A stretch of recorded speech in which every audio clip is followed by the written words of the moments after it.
मदरसा board का दौर खत्म हो गया है, लेकिन सवाल यह है कि क्या ये सिर्फ एक इदारी तब्दीली है या फिर मदरसों की तालीम के लिए एक नए दौर की शुरुआत। धामी हुकूमत के इस फैसले ने नई बहस छेड़ दी है। उत्तराखंड के तालीमी निजाम में एक बड़ा बदलाव किया गया है। 1 जुलाई 2026 से रियासती मदरसा तालीमी बोर्ड पूरी तरह खत्म कर दिया गया।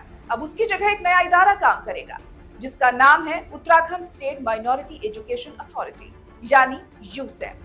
इसका मतलब यह है कि अब सिर्फ मदरसे ही नहीं बल्कि सिख, बौद्ध, जैन, पारसी और ईसाई बिरादरी के तालीमी इदारे भी इसी एक अथॉरिटी के जेर निगरानी काम करेंगे।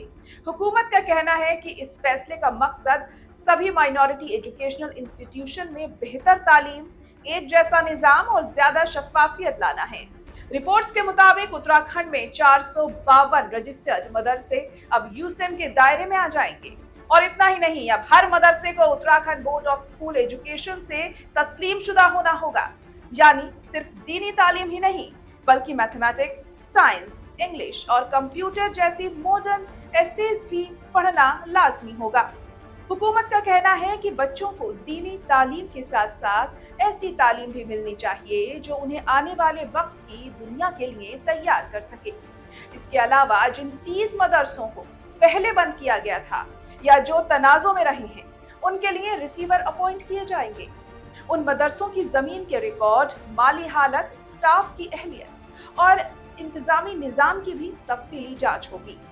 अगर किसी इदारे ने तय किए गए कवानीन और मानकों की खिलाफ वर्जी की तो उसकी रिकॉग्निशन भी रद्द की जा सकती है। धामी हुकूमत इस फैसले को तालीम में सुधार की सिमत में बड़ा कदम बता रही है। वहीं इस फैसले को लेकर अलग अलग राय भी सामने आ रही है। कुछ लोग इसे तालीम के निजाम को मजबूत करने वाला कदम मान रहे हैं, जबकि कुछ का कहना है कि ये बदलाव मदरसों की खुद मुख्तारी और उनके निजाम पर असर डाल सकता है। फिलहाल इतना तो तय है कि 1 जुलाई 2026 से उत्तराखंड में मदरसा बोर्ड अब तारीख का हिस्सा बन चुका है और माइनॉरिटी एजुकेशन का पूरा निजाम एक नए अथॉरिटी के हाथों में सौंप दिया गया है। अब ये देखना दिलचस्प होगा कि ये नया निजाम जमीनी स्तर पर कितना कामयाब साबित होता है।